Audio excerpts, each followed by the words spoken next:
Hi, Boulder.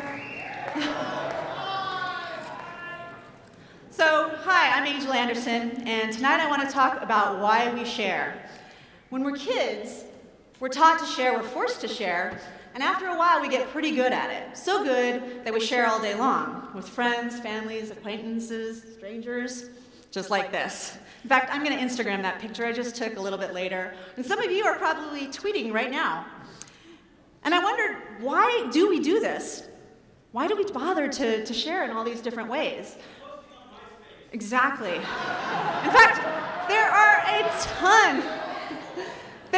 a ton of different ways that we're invited to share, and it's kind of overwhelming. So again, why do we bother to do this? I'm an interaction designer, and I have to design ways to share, so it was important to me. Sharing is a basic unit of social engagement. When somebody shares something with us or appreciates something that we share with them, it makes us feel good. And that warm fuzzy has its roots in the way that we evolved. So it started with our dominance hierarchies that we inherited from monkeys, and then we started sharing with our families and our tribes, and then finally into the business-like tit-for-tat reciprocal altruism that typifies business exchanges. It's also about minimizing risk. If a bunch of people are doing something, it's probably going to be okay for me to do it too. I'm less likely to be wrong. That's not always true, but it's gotten us pretty far.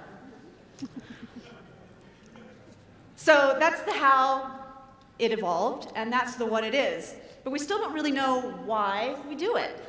I mean, do we do it because there's rewards? A lot of social networks have built-in reward systems to kind of encourage us to share. The more that you share, the more followers you get, the more influence you gain, the more badges. It's almost like a game. You even get to be mayor if you do it right. So why are we doing this? Is it really just for all of the cash and prizes?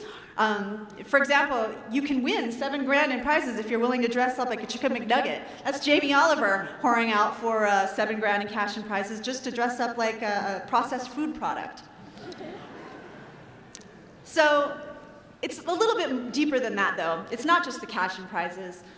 We actually share because sharing satisfies some really basic, deep human needs that we all have. And if you look at the kinds of things that we're sharing, it becomes eminently clear what those things are. So the first way that we share, and we do this quite a lot, straight up bragging.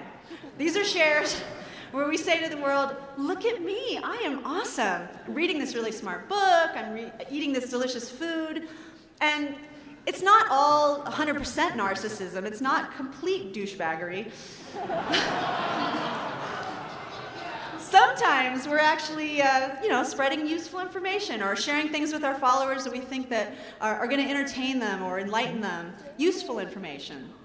And even if we're sharing to brag or sharing to spread good information, it's kind of natural. This kind of sharing is part of the mask that we all wear. We're all basically saying, this is who I want you to think I actually am. So it's okay. Don't beat yourself up about sharing that way. We have a really great way to validate each other when we share like this. We've got a one-click solution where we can very quickly say, yeah, you are awesome. And because it's one click, it's really popular and pervasive. So it's kind of cool, and it serves us very, very well. The other way that we share is complaining. We've all been saying, oh my God, it's so cold in here. So cold.